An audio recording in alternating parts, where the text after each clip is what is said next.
Vera Beauty and Fashion College, with branches in Nairobi, Eldoret, Thika, and Meru. Did you know that we are a TVET-approved institution? We offer courses in fashion design, interior design and soft furnishing, event decoration, flower arrangement, event planning, hairdressing, barbering and dreadlocks, beauty therapy, makeup, nail technology, spa massages, teaching skills, TOT, solo business management, and many more. Register now and visit our website on www.verabeautycollege.com. You can also call on 0725-923-550 Nairobi branch, 0728-087-689 Eldoret branch, 0722-227428 Thika branch, 0725-000-706 Meru branch. Vera Beauty and Fashion College, a TVET-approved institution.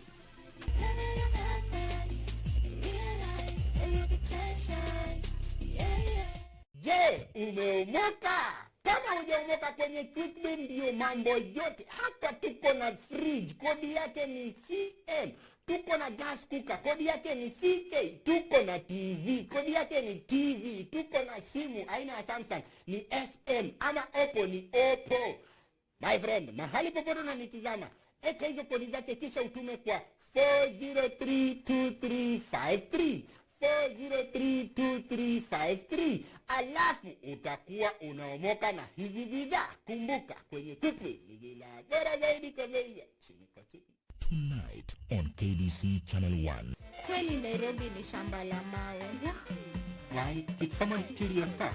Not just someone, a pastor. Guy, a pastor. A pastor? He must be very smart up here. With what money? Please. What seems to be the problem here? The problem is we have been complaining. We are not understanding what you are saying. And you keep insisting. Writing this down. Write what down? Look, I'm your teacher. I'm supposed to give you only 30%. The rest comes from your own efforts. Teacher, why did you tell us to pay 100% school fees for 30% knowledge? What is missing? You said this is in maybe we should go in for the wasted percentage. Classmates, every Saturday on KBC. This is the normal days you're going back to school. And my friend tells me, Pauline, before you go, let's just go help my brother so that I won't have a lot of work when you go to school. They were 4 men in that house. One thing led to the other, and I was dragged, and then later on, I was sodomized. After a victim has been raped, the first thing they should do is they should not take a shower and they should not change their clothes. Victims of rape go through distressing experiences that sometimes leave them with feelings of self-hate and blame. Join me and boy attended this Sunday at 9 p.m.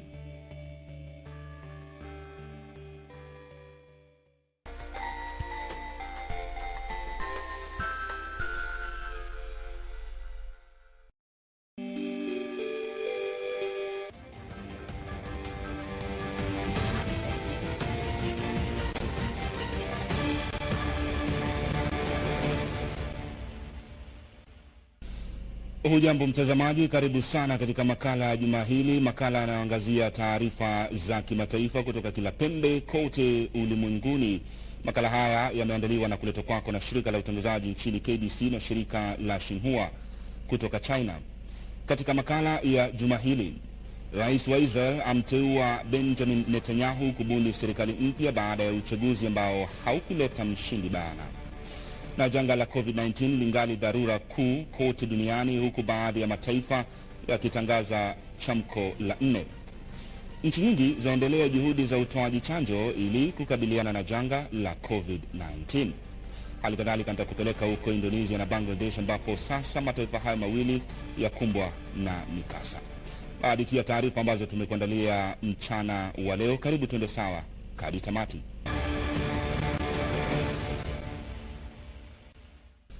Karibu sana, mimi ni Isaac Lemoka. Na tuanze na taarifa yetu kuu kutoka huko Israel ambapo Rais Reuven Rivlin wa Israel alisema kuwa amemteua Waziri Mkuu Benjamin Netanyahu kujaribu kubuni serikali.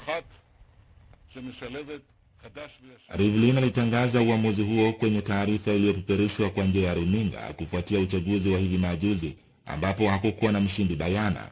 Alisema kuwa ingawa Netanyahu ambaye ni kiongozi aliyedumu kwa muda mrefu zaidi anakabiliwa na mashtaka ya ufisadi, hakuweza kupata viti 61 vinavyohitajika kubuni muungano wa wengi katika bunge lenye idadi ya wabunge 120, lakini ana viti 52 na hivyo ana fursa bora zaidi ya kubuni serikali.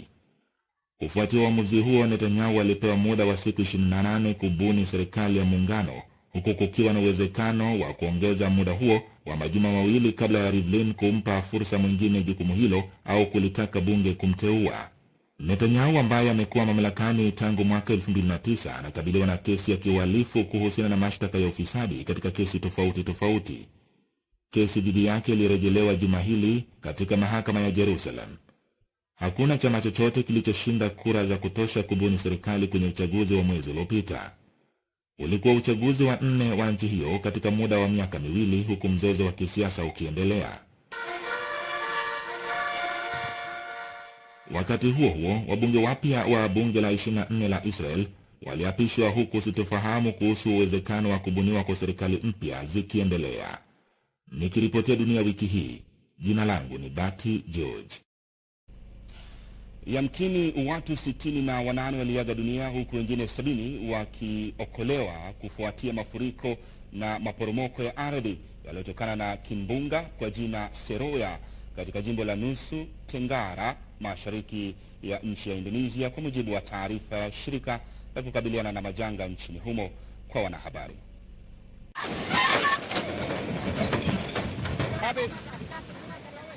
Wale walioaga dunia kwenye mikasa hiyo walikuwa kwenye maeneo ya Flores Mashariki, Lembata, Ende na Alon, kulingana na msemaji wa shirika hilo Ridata Jati.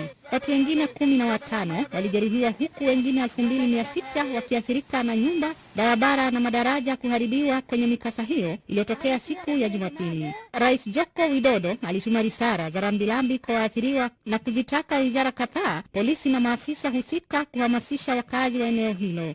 Shirika la utabiri wa hali ya anga nchini humo lilisema kuwa hali duni ya anga, ikiwemo mvua kubwa, upepo mkali na mawimbi makubwa, huenda yakakumba baadhi ya maeneo nchini humo. Na idadi ya watu walioaga dunia baada ya feri kuzama kwenye mto Shitalakia viungani mwa jiji kuu la Bangladesh ilifikia 26 baada ya miili 21 kupatikana. Afisa katika idara ya zimamoto Ershad Hussein alijiambia shirika la Shinua kwamba miili ya waathiriwa wakiwemo watoto na wanawake ilipatikana kwenye mto huo katika eneo la Naraganj, umbali wa kilomita 20 kutoka jiji kuu Dhaka. Mashua iliyokuwa imewabeba abiria 50 ilizama baada ya kugongwa na mashua nyingine kwenye mto huo. Mikasa ya feri na mashua hutokea mara kwa mara nchini Bangladesh kuliko na mamia ya mito. Nikiripotia Dunia Wiki hii, jina langu ni Miriam Mwangi. Na jengo la bunge nchini Marekani lilifungwa baada ya mtu mmoja kugongesha gari kwenye ua unaozingira jengo hilo na kuwajeruhi maafisa wawili wa polisi. Dereva aliyetoka ndani ya gari hilo akiwa na kisu baada ya kisa hicho alipigwa risasi na maafisa wa polisi wanaolinda jengo hilo na kukamatwa kwenye ua wa kaskazini mwa jengo hilo. Jengo hilo lilifungwa huku wale waliokuwa ndani wakitakiwa kutoka nje, huku usalama ukiimarishwa. Jengo hilo lilifunguliwa saa 2 baada ya mtu huyo kugongesha gari hilo na kumuua afisa mmoja wa polisi, huku mwingine akijeruhiwa. Dereva huyo aliaga dunia baadaye akiwa hospitalini. Vyombo vya habari nchini humo vilimnukuu afisa mmoja mkuu wa kudumisha sheria anayesimamia uchunguzi kuhusiana na kisa hicho akisema kuwa mshukiwa huyo aliyetambulishwa kuwa Noah Green, mwanaume wa umri wa miaka 25 kutoka jimbo la Indiana. Afisa wa polisi aliyeuawa alitambulishwa kuwa William Billy Evans. Spika wa bunge la Marekani Nancy Pelosi aliagiza kwamba bendera katika jengo hilo zipeperushwe nusu mlingoti kufuatia kifo cha afisa huyo. Hiki kilikuwa kisa cha pili cha afisa wa polisi anayehudumu katika jengo hilo la bunge kuuawa akiwa kazini mwaka huu. Tuangazie taarifa za COVID-19. Nchi na maeneo mbalimbali yameendeleza juhudi za utoaji chanjo katika juhudi tu za kudhibiti ugonjwa wa COVID-19. By no later than April 19th, in every part of this country, every adult over the age of 18 or older will be eligible to be vaccinated. Alisema vipimo milioni 150 vya chanjo vilitolewa ndani ya siku zake 75 za kwanza afisini, kuambatana na lengo lake la kutoa chanjo milioni 200 kufikia siku yake ya 100 afisini. Rais Volodymyr Zelensky wa Ukraine alitia saini agizo la kutoa chanjo kwa idadi kubwa ya watu wazima kufikia mwisho wa mwaka huu, kwa mujibu wa kitengo cha habari cha rais.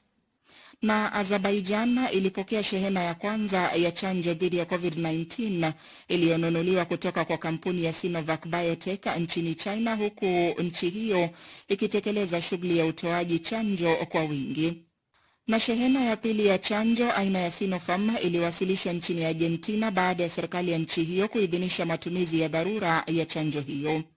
Waziri wa afya wa Misri Hala Zayed alitangaza kwamba nchi hiyo ilipokea zaidi ya vipimo 1854 vya chanjo ya AstraZeneca kupitia kwa mpango wa usambazaji chanjo wa COVAX. Nchi hiyo ilikuwa pia imepokea vipimo 600,000 vya chanjo ya Sinopharm kama zawadi kutoka kwa China, huku ikitoa chanjo kwa wahudumu wa afya, wazee na wanaougua magonjwa hatari. Na zaidi ya watu milioni 73 wamepatiwa chanjo katika nchi ya India iliyo na zaidi ya watu bilioni 1.3, huku watu wote wa umri wa zaidi ya miaka 45 wakilengwa. Chanjo aina ya Covishield na Covaxin zinatolewa nchini India. Ufaransa iligeuza uwanja mkubwa wa soka kuwa kituo kikubwa cha utoaji chanjo jijini Lyon, huku chanjo aina ya Moderna ikitolewa. Na zaidi ya watu milioni 2 wamepata chanjo nchini Romania, ambapo zaidi ya watu milioni 1 kati yao wamepata vipimo vyote viwili vya chanjo za Pfizer BioNTech, Moderna au AstraZeneca. Pamoja na taarifa hiyo, visa vya maambukizi ya COVID-19 kote duniani vimepita zaidi ya milioni 133, huku zaidi ya watu milioni 107 wakipona na wengine zaidi ya milioni 2.9 wakiaga dunia, kwa mujibu wa takwimu rasmi. Marekani ngali inaongoza katika idadi ya visa vikiwa zaidi ya milioni 31, huku zaidi ya watu milioni 24 wakipona na wengine zaidi ya 1572 wakiaga dunia.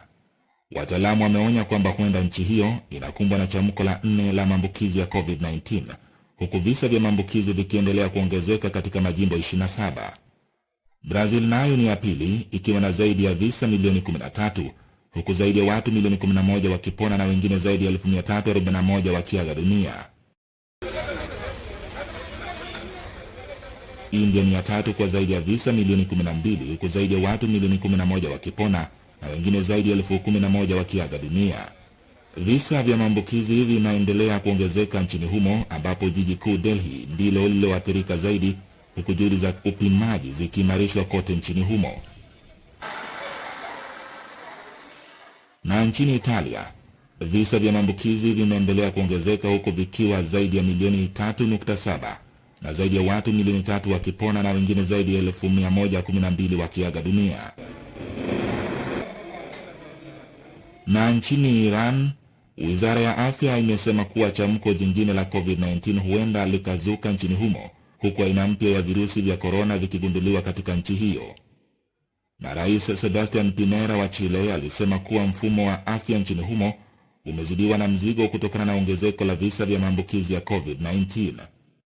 Zaidi ya visa milioni 1 vya maambukizi vimeripotiwa, huku zaidi ya watu 1980 wakipona na wengine zaidi ya 23,000 wakiaga dunia nchini humo. Na Rais Alberto Fernandez wa Argentina alithibitishwa kuwa na ugonjwa wa COVID-19 ingawa alikuwa na dalili nyepesi.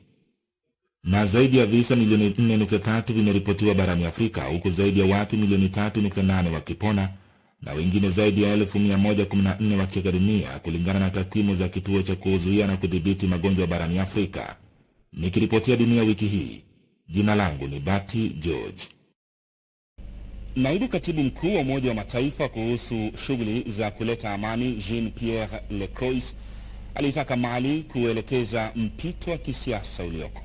Lacroix aliyesema hayo alipoliarifu Baraza la Usalama la umoja huo kuhusu hali nchini Mali miaka 7 baada ya kuanzishwa kwa mpango wa mpito wa kisiasa uliopangiwa kuchukua muda wa miezi 18. Maafisa wa mpango huo wameanzisha utekelezaji majukumu wa taasisi kuu za mpito huu. Mnamo mwezi Februari, serikali ilitangaza ajenda yake kwa kipindi kijacho, huku bunge la mpito likipiga kura kuidhinisha wakati wa kikao chake cha kwanza, kwa mujibu wa Lemoka. Alisema kuwa miongoni mwa masuala muhimu ya serikali ni kukamilishwa kwa marekebisho kadhaa muhimu ya kisiasa na kitaasisi, yakiwemo yale ya kiuchaguzi na kikatiba. Basi kwa taarifa hiyo na kwenda kwenye mapumziko mafupi sana, wewe usiende mbali. Taarifa hizi zinakujia kwa ushirikiano wa shirika la utangazaji nchini KBC na shirika la Xinhua. Dunia ya wiki hii inachukua mapumziko.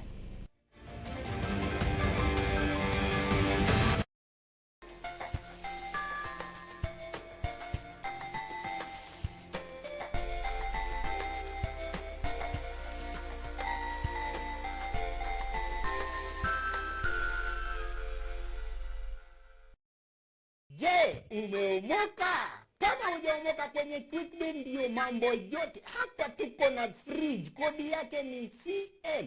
Tuko na gas cooker, kodi yake ni CK. Tuko na TV, kodi yake ni TV. Tuko na simu aina ya Samsung ni SM, ama Oppo ni Oppo. My friend, mahali popote unanitizama, eka hizo kodi zake kisha utume kwa 4032353. 4032353. Alafu utakuwa unaomoka na hizi bidhaa. Kumbuka, kwenye Quickbin ni bila bora zaidi kwa bei ya chini kwa chini. Tonight on KBC Channel 1. Happy Valentine's Day, sweetie. You too, Mom. I'm just gonna leave you two alone. I'll call me? Oh, no. Belly slam. Go park some cars.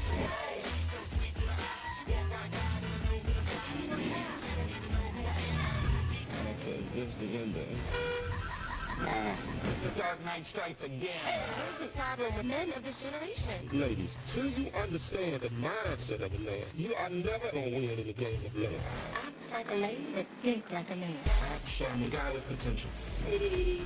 Watch it. Yeah, look how small your skirt is. Yay! Think like a man.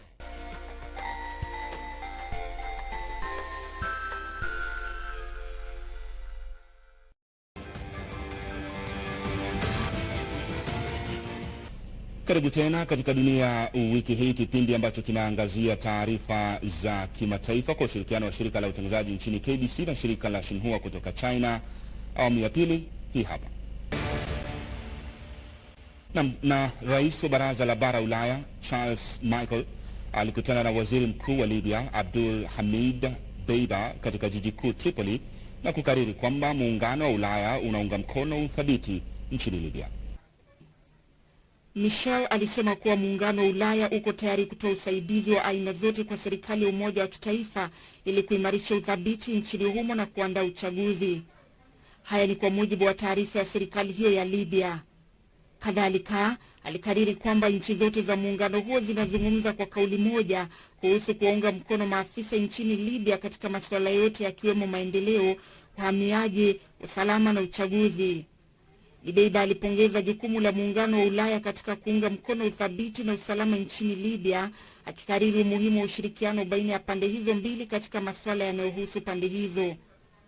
Serikali ya Umoja wa Mataifa inayoongozwa na Dbeibah iliidhinishwa na bunge la wawakilishi hivi majuzi ili kukomesha hali ya mgawanyiko wa kisiasa nchini humo na kujiandaa kwa uchaguzi ujao baadaye mwaka huu. Kwingineko, Dbeibah alikutana na mwenzake wa Malta Robert Abela katika jiji kuu la Libya Tripoli, ambapo walishauriana kuhusu ushirikiano baina ya nchi hizo mbili. Dbeibah alisifu jukumu muhimu la Malta katika kusuluhisha mzozo nchini Libya kwa kuandaa mikutano kadhaa baina ya makundi ya Libya, kulingana na taarifa ya afisi ya habari ya waziri mkuu. Kwa upande wake, Abela alisema kuwa nchi hizo mbili zinashirikiana katika vita dhidi ya COVID-19 na kukabiliana na uhalifu. Nancy Kware, Dunia Wiki. Tunisia na China ziliitia saini mkataba wa ushirikiano wa kiuchumi na kiufundi kwenye makao makuu ya Wizara ya Mashauri ya Nchi za Kigeni ya Tunisia katika jiji kuu Tunis.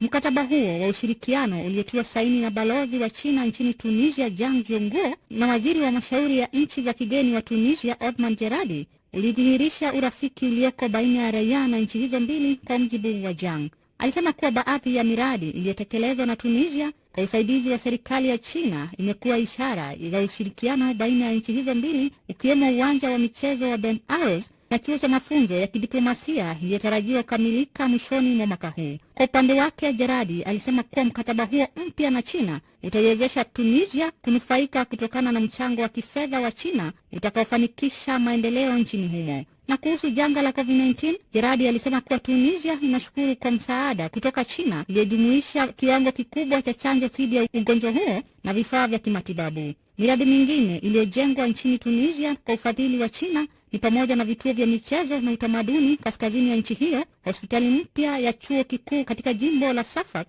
na ujenzi wa mfereji wa mto Medjeda kaskazini magharibi ya nchi hiyo. Nikiripotia Dunia Wiki Hii, jina langu ni Mira Mwangi. Zaidi ya Wamarekani 10,000 wenye asili ya bara Asia walikusanyika jijini New York kwa mkutano wa kupinga chuki dhidi yao. Waandamanaji hao walikusanyika kwenye uga wa Foley huko Manhattan na kuandamana hadi uga wa City Hall kupitia daraja la Brooklyn na kumalizia kwenye jumba la Cadman huko Brooklyn. Maafisa wa eneo hilo waathiriwa wa uhalifu unaotokana na chuki na watu kutoka jamii mbalimbali walishiriki kwenye hafla hiyo. Washiriki kutoka bara Asia walijumuisha raia wa Marekani wenye asili ya China na mamia ya watu wenye asili ya Nepal au Malaysia. Kwingineko, watu wa rangi na taaluma mbalimbali waliandamana kupinga ubaguzi wa rangi na chuki dhidi ya watu wenye asili ya bara Asia jijini New Orleans, Louisiana, nchini Marekani. Mamia ya watu walihudhuria maandamano hayo ya amani kupinga uhalifu wa hivi majuzi unaochochewa na chuki dhidi ya Wamarekani wenye asili ya bara Asia. Wale waliohutubu walitoa wito kwa umoja dhidi ya ubaguzi wa rangi na pia jamii kutambua michango ya watu hao nchini Marekani na manufaa na muhimu wa kuwepo kwa tamaduni mbalimbali. Nikiripotia Dunia Wiki Hii, naitwa Safin Achin Oma. Mkuu wa kamati kuu ya eneo huru la kibiashara barani Afrika aliliambia shirika la Xinhua kwamba bara hili na China zina fursa kubwa ya ushirikiano kupitia mkataba huo wa eneo hilo huru la kibiashara. Katibu mkuu wa kamati kuu ya eneo hilo huru la kibiashara wa Mkele Mene alisema kwamba China imepatia bara la Afrika usaidizi mkubwa wa kimaendeleo na uwekezaji katika muda wa mwongo mmoja uliopita. China is a strong partner to Africa, as you may be aware. It's the largest investor on the African continent, has provided significant development support and investment support over the last decade or so. And I expect that even in the context of the AFCFTA, I expect that collaboration between China and the African continent shall continue. Shughuli za kibiashara katika eneo hilo huru zilianza tarehe mosi mwezi Januari na hivyo kulifanya eneo kubwa zaidi la biashara huru duniani kwa misingi ya nchi wanachama baada ya kubuniwa kwa shirika la biashara duniani WTO. Takwimu za Benki ya Dunia zinaonyesha kwamba eneo hilo la kibiashara litakusanya pato jumla la dola trilioni 3.4 za Kimarekani na lina uwezo wa kuondoa Waafrika milioni 30 kwenye lindi la umaskini. Mene alisema janga la COVID-19 limeathiri vibaya uchumi barani Afrika. Alisema kuwa ni sharti hatua zichukuliwe kuimarisha jukumu la vijana na wanawake katika biashara na mbinu nyingine za kuleta maendeleo. Na balozi wa Ghana nchini China Edward Boateng alitoa wito wa kuimarishwa kwa ushirikiano na nchi hiyo ya bara Asia ili kupata manufaa kamili kutokana na mpango huo wa eneo huru la kibiashara barani Afrika. I think we can work with the Chinese to make Ghana a manufacturing hub so that from Ghana we can send a lot of products to the rest of the African continent. Akizungumza na shirika la habari la Xinhua, Boateng alisema kuwepo kwa kamati kuu ya eneo hilo huru la kibiashara katika jiji kuu la nchi ya Ghana, Accra, kunatoa nafasi ambayo nchi hiyo inaweza kutumia kujibadili kuwa kitovu cha kiviwanda kupitia ushirikiano na China ambayo ina uhusiano bora na nchi hiyo ya Afrika Magharibi. Na turejee nchini Israel ambapo maafisa nchini humo wanaamini kwamba kuna uwezekano wa nchi hiyo kutegemea kawi itokanayo na jua, huku viwanda kadhaa vya gesi ya kimaumbile vikiendelea kutumiwa ili kutoa kawi ya dharura katika muda wa miongo michache ijayo. Uzalishaji kawi ya jua hutegemea mnurisho wa jua ambao hubadilika mara kwa mara kutokana eneo lililoko jua, usiku au mchana, majira ya baridi au joto, hali ya mawingu au anga wazi. Changamoto nyingine ni udhabiti duni wa viwanda vya kawi ya jua ikilinganishwa na vile vya mafuta. Halmashauri ya umeme nchini Israel ilisema kuwa itakuwa mojawapo wa nchi zinazoongoza duniani katika uzalishaji kawi ya jua. Shirika la umeme nchini humo ndilo kampuni pekee inayoendesha viwanda vya uzalishaji kawi ya makaa ya mawe nchini Israel, ambayo vinapangiwa kufungwa kufikia mwaka 2025, wakati gesi ya kimaumbile na kawi ya jua zitakuwa viini vikuu vya kawi. Mpaka hapo nafika mwisho sana wa kipindi Dunia Wiki hii, nikiwa na matumaini makubwa kwamba umeweza kufaidi na taarifa za kimataifa kutoka kila pembe kote ulimwenguni. Mbona tusifanye vivi hivi tena juma lijalo, muda na wasaa kama wa leo. Kwa niaba ya wote walioshiriki, kwa niaba ya shirika la utangazaji humu nchini KBC na shirika la Xinhua kutoka China, mimi ni Isaac Lemoka.